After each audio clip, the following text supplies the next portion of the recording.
Former Presidents Thabo Mbeki, Kgalema, Motlanthe and Jacob Zuma have all recently heavily criticized President Cyril Ramaphosa. Now the three have lambasted the state of the country and the governing African National Congress, together with allegations against Ramaphosa around the theft at his Phala Phala farm.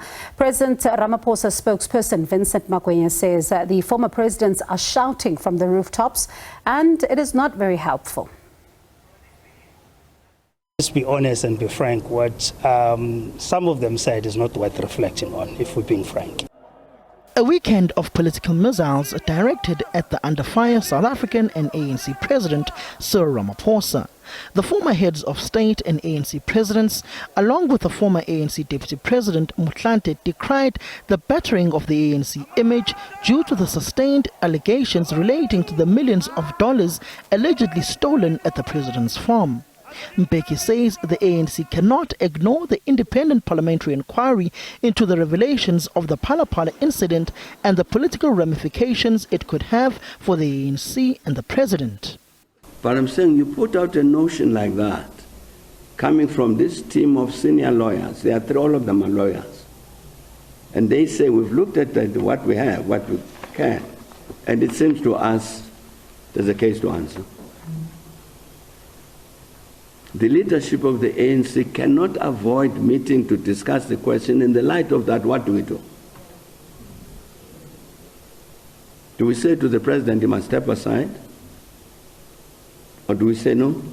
Let it continue through the courts, through the parliamentary process? What's the impact of that on the ANC in the public mind? Once allies, now turned foes, Zuma and Ramaphosa have reached a point of no return. Zuma has labelled Ramaphosa as corrupt and having committed treason. The president is corrupt, yet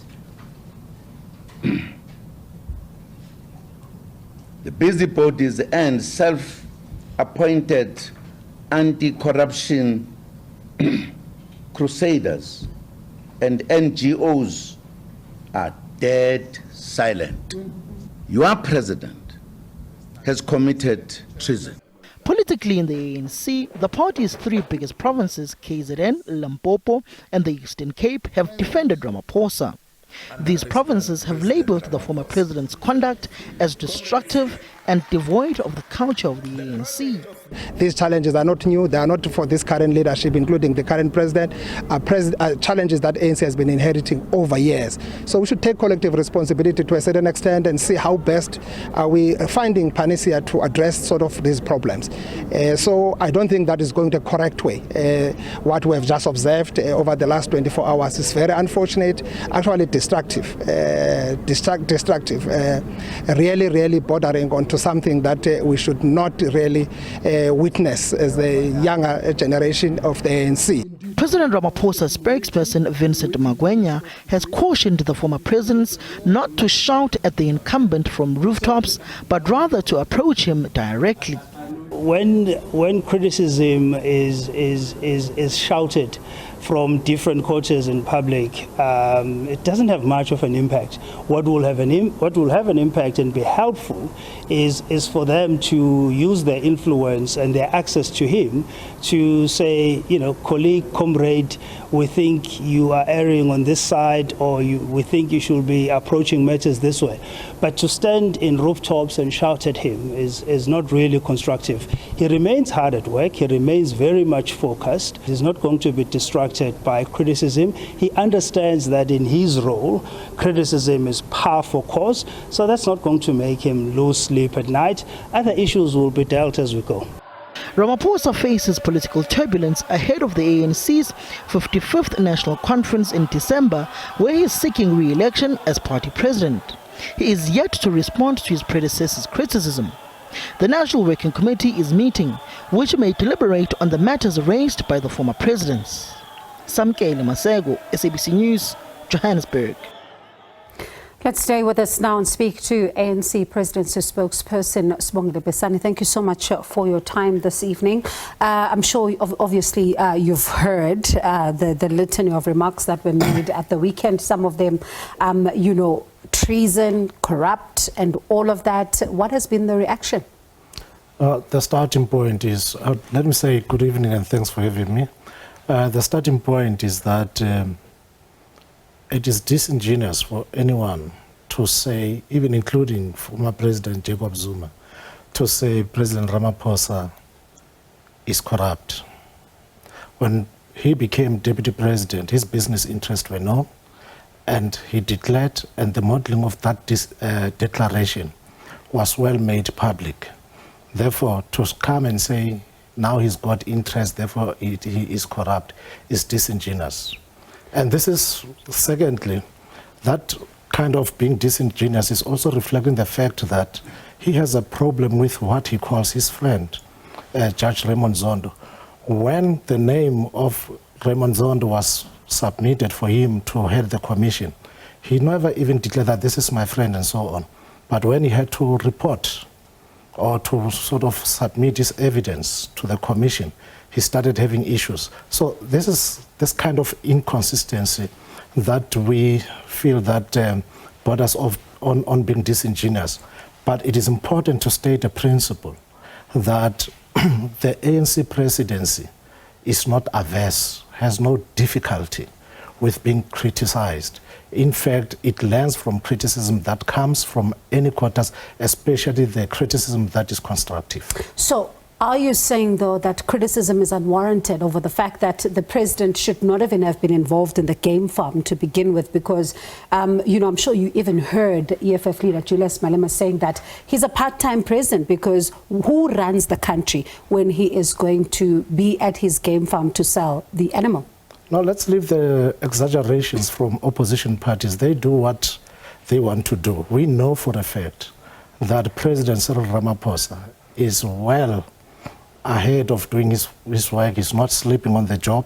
He has demonstrated commitment in various ways to fight corruption, and this is a matter that has been ventilated at the 54th National Conference.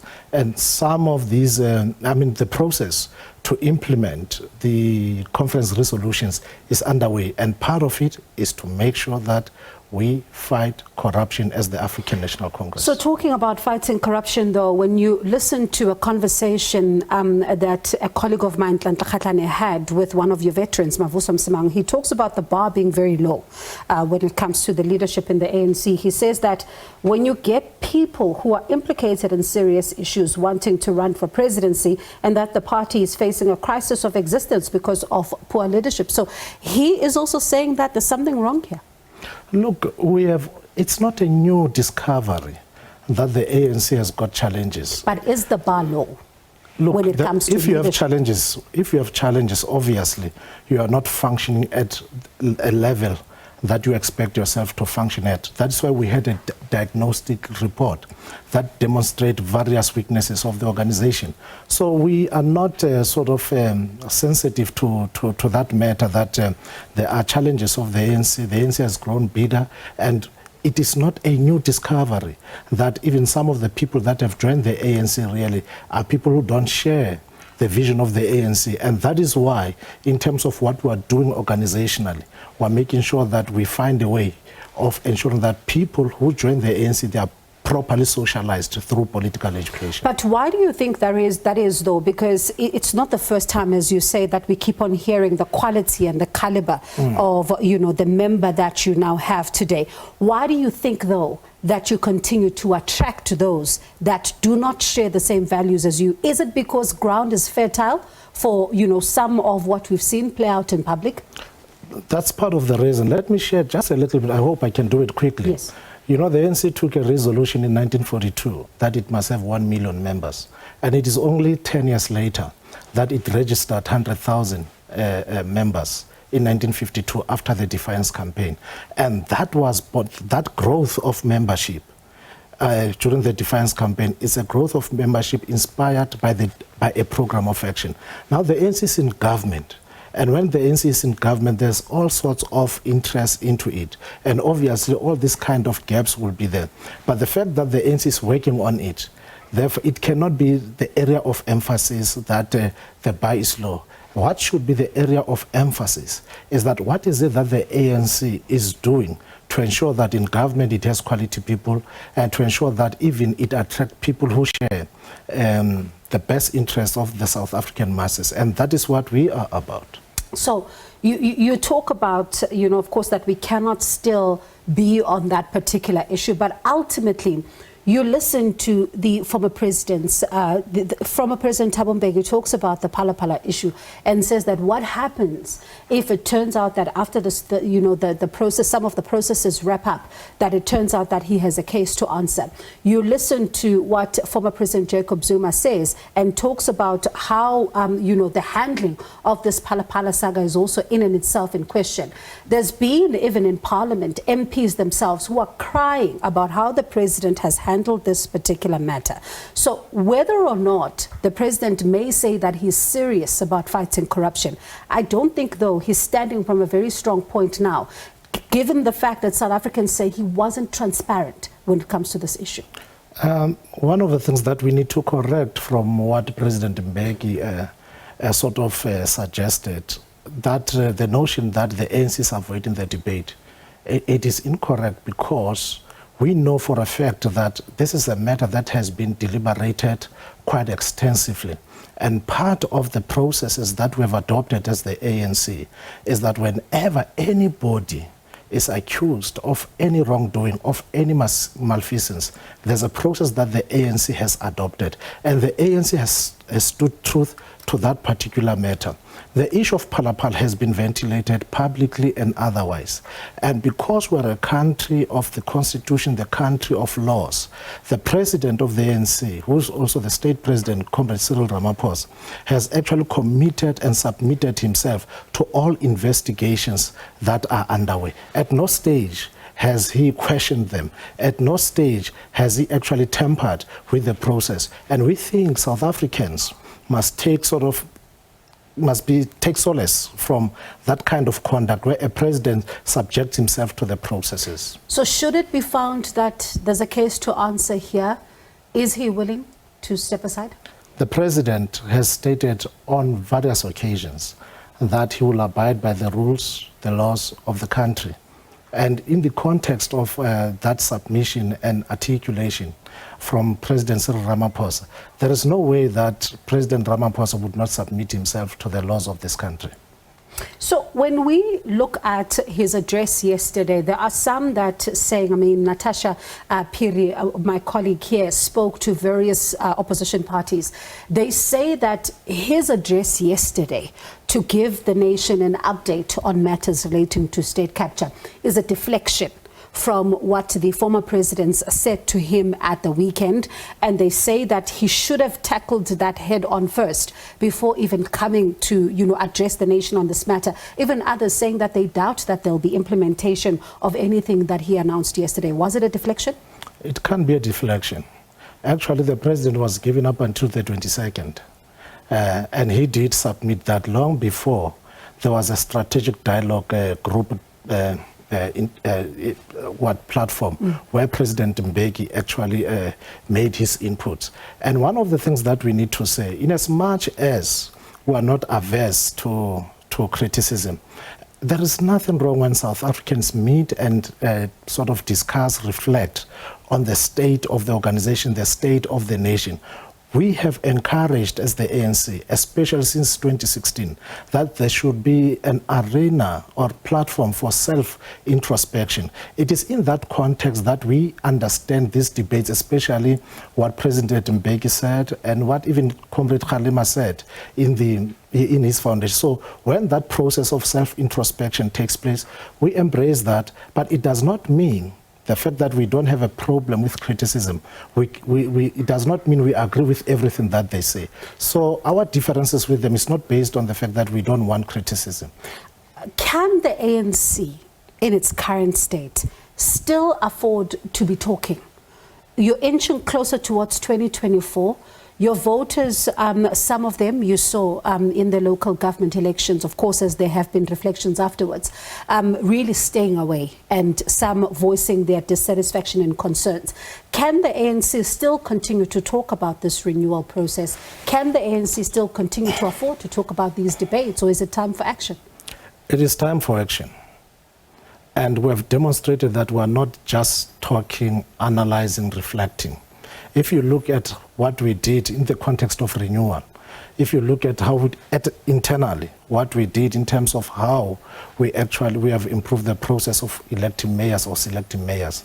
In fact, it shows that we are not just talking. Yesterday, President, when he presented his statement, he made reference, and I think this is one of the things that people shouldn't miss, that we are improving, enhancing the law enforcement agencies to the effect that to date, since this kind of process is underway of enhancing and improving the law enforcement, 4,500 convictions have been registered by the NPA. So that is not just a reflection, that is not just talking. It is action that is systematic, that is objective. So you're saying that all this criticism against the president is unwarranted? No, I would say criticism is unwarranted. Renewal, it is work in progress. It's not one-day event. We acknowledge that much still needs to be done, but we want to assure South Africans that it's not true. It is incorrect for anyone to say nothing is being done about the renewal process. We are not even avoiding tough conversations. That's all that we're saying. Action is being taken, and President has spoken to that action, part of that action on what are the results out of the action that we have made. That is why he spoke about 4,500 convictions. I know I'm going to get into trouble for this because we're out of time, but in 10 seconds, why doesn't the president take questions when he's making these addresses? Because they're critical, and the media would like to ask him some questions. Have you thought about that? No, we do think about President taking questions, and he does take questions on different occasions and so on. But you know, when a president addresses the nation, there's a message that we feel, and strongly, there's a message that the government or the ANC feels strong that the president has got to address that. And over time, president will make an opportunity to respond. And he does respond to a number of questions whenever that opportunity arises. And it happens quite often. All right, I'm already in trouble with the timekeepers, but thank you so much for coming in. I do appreciate it. That was the ANC Presidency Spokesperson, Sibongile Besani.